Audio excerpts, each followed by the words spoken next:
Hello, hello, and welcome back to Teaching Tai Chi with Purpose. In this instructor development series, we're looking at 9 research-informed insights that can help us support our students more effectively, especially older adults coming to Tai Chi for balance, mobility, stress reduction, confidence to maintain their independence, and better overall health. In the last video, we looked at insight number 6, the hidden intensity, and how Tai Chi can be gentle but still provide real physical conditioning. Today, we're looking at insight number 7, the adaptation phase. And of course, this one is important because progress doesn't always feel smooth at first. When students begin Tai Chi, or when they start practicing more consistently, they may notice some mild discomfort, fatigue, soreness, or even frustration. And they may start thinking, maybe I'm doing this wrong. Maybe Tai Chi isn't for me. Maybe I should stop.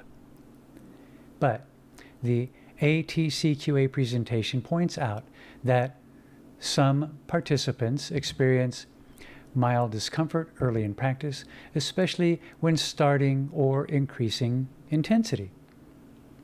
The key is knowing how to respond intelligently. So, here's another useful teaching tip.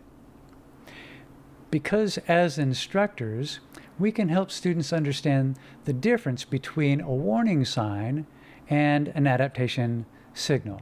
Now, we never want students to push through a sharp pain or dizziness, instability, or anything that feels unsafe. No pain, no gain is definitely not the message here. But mild muscle fatigue, a little soreness from using the legs a little differently, some mental frustration from trying to learn a new coordination of movement, that may simply be the body and the nervous system adapting. And for older adults, this distinction matters. Many of our students have been told to avoid discomfort of any kind, or they've had past injuries, or they're afraid that the challenge means danger. So, one of our teaching opportunities is to normalize intelligent adaptation. Here's a simple cue. Adjust the practice so that you can continue safely. That sentence is important. We're not saying push through it. We're not saying stop at the first sign of effort. We're saying modify, adapt, continue safely. That's a very empowering message. For example, if a student feels knee strain, we can help them come into a higher stance or shorten the step or reduce the range of motion. If they feel tired, we can let them pause, sit, or do the movement a little smaller. If they feel overwhelmed, we can simplify the sequence for them. If balance feels uncertain, we can bring them near a chair, a wall, or a counter. The goal is not to make students prove anything. The goal is to help keep them practicing in a way that their body can learn from. A simple class application is to offer modifications before students even ask for them. Instead of waiting for someone to struggle, we can say, you can always adapt the movement for how you're feeling today.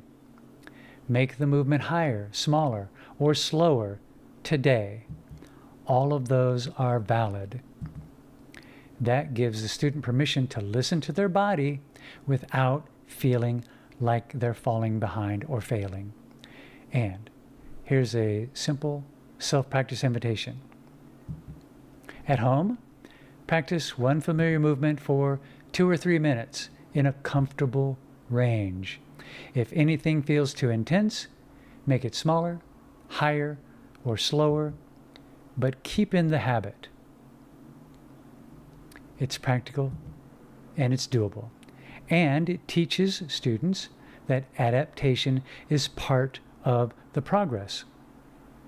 So, the small shift with the big impact here: don't let discomfort automatically become discouragement.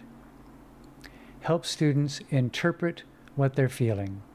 Help them modify instead of quit. Help them understand that progress often comes from the body learning how to meet the challenge safely. That's the heart of insight number 7.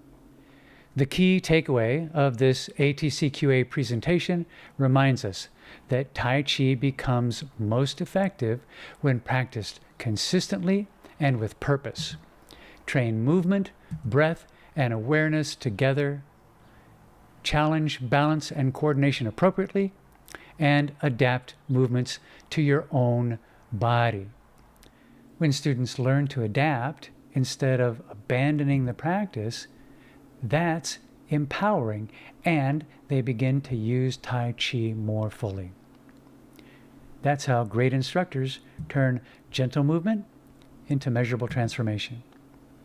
So, as always, if this sparked any ideas for you, or if you have any questions about applying it, let us know in the comments and we'll get back to you. And stay tuned for the next video where we look at insight number 8, the consistency factor, because progress depends less on the style you practice and more on how you practice it. Don't tell the boss I said that. All right, I'm Dr. Dave McCann. Thanks for watching. Cheers.